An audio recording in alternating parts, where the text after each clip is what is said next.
Bonjour, je m'appelle Paul Svatek, je suis mariée, j'ai une fille de 32 ans et je suis Bellifontaine depuis plus de 30 ans. En premier lieu, je tiens à vous présenter tous mes meilleurs vœux pour cette nouvelle année 2026. Nouvelle année qui peut être une année de rupture, de changement pour notre belle ville de Fontainebleau en mars 2026. Effectivement, je vous annonce que je suis candidate aux élections municipales en tête de liste Protéger et agir avec la droite unie pour Fontainebleau. Une droite réunie, diverse et, je dirais, une droite debout. Cette liste, la droite unie pour Fontainebleau, est composée d'hommes et de femmes de bonne volonté, au profil diversifié, correspondant à notre belle ville de Fontainebleau, et surtout tous unis au service de leurs concitoyens. Il faut que je vous dise que notre préoccupation première sera de réduire la dette de plus de 20 millions d'euros que notre municipalité sortante a produite. 20 millions d'euros, c'est énorme, ça laisse peu de place à l'autofinancement et donc peu de place à des investissements d'envergure. Elle a remplacé la dette de la géothermie qui s'est terminée dans les années 2009, 2008-2009. Elle était à la même hauteur, 20 millions.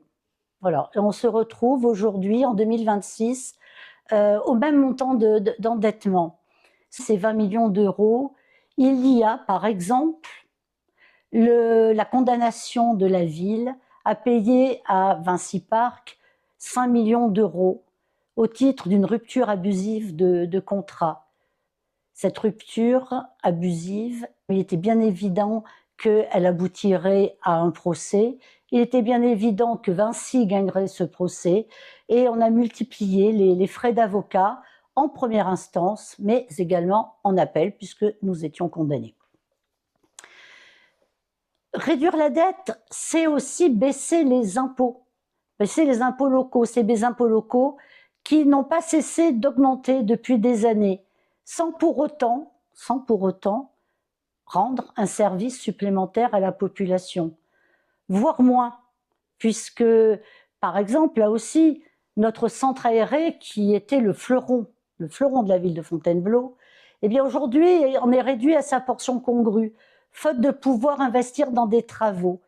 Ces travaux qui sont sans cesse repoussés, faute d'autofinancement et faute de pouvoir, encore une fois, recourir à l'emprunt. Eh bien, cher Bellifontaine, il nous faudra réduire cette dette car il est évident que nous avons des projets d'envergure pour Fontainebleau, que nous avons des travaux importants à faire également. Et sans autofinancement suffisant et sans devoir recourir systématiquement à l'emprunt, eh bien, nous ne pourrons pas les faire si nous ne réduisons pas cette dette.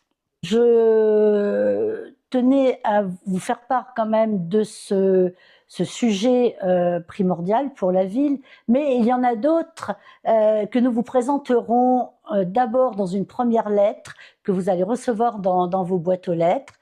Et puis, je vous invite à venir sur les réseaux sociaux et à découvrir nos petites vidéos thématiques qui feront partie de notre programme, qui seront développées dans notre programme, mais que nous vous expliquerons au fur et à mesure de ces petites vidéos et de ces petits rendez-vous périodiques. Voilà, chère Bellifontaine, cher Bellifontaine, mon équipe et moi-même vous souhaitons encore une fois une bonne et heureuse année 2026. À bientôt.